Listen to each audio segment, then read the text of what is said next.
do something a little different with it. You know, when I was young, you know, your teachers used to be on, you got to play it exactly like it's written. But now, as a professional, I have the liberty to do things my own way. So, and nobody's gonna fail me or kick me out the program. Because I did get kicked out of many programs, actually. This was true. So don't give up on youth. You know, sometimes they might not always walk the path that we feel is that you think is right for them. Sometimes we have to get to it in different ways. So just keep that in mind. So.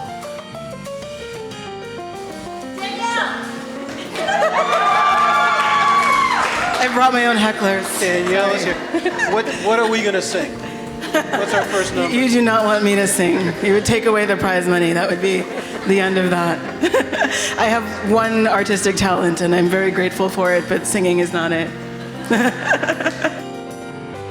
I mean, among the many gifts of this prize, one was the sort of affirmation and the sense that you're not working alone and that there are people reading and caring deeply about the arts. But the other was, I mean, I've been lucky to have a relatively stable career as an artist, but this is the first time in my life I've ever had any kind of a safety net.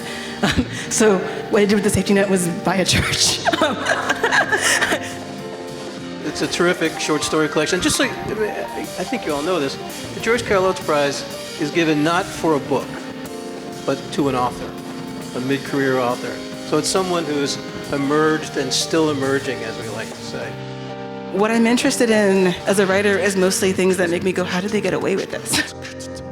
I'm not much of an optimist, but writing is the most optimistic thing that I do. I had a really great experience with workshop instructors as an undergraduate. But the first time I got something like back that I had written kind of covered in red ink, I was sort of like, what is this? Like, that doesn't happen to me. I'm a really good student, but it was somebody kind of pushing me to be better and to not just sort of say, like, I've written this and I felt something and it's done. And I think that when I saw like what revision was, like a light bulb went off. And I think that's why I think if I'd been a bad poet, there might have been hope for me, but I was like a thoroughly mediocre poet and I was content with that mediocrity. But with fiction, I was like, oh, somebody showed me how it could be better.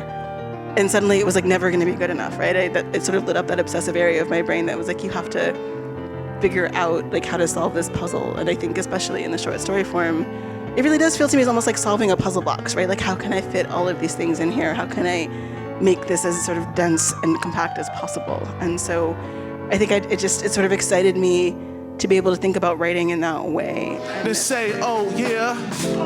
Now if you know hip hop, man, we do it for the cultures. We do it for the community and not the vultures. We hope to uplift you and give you the spirit. We give you the music, we give you the lyrics. The new literary project, I've been rapping this hard since we was in the projects in the East now.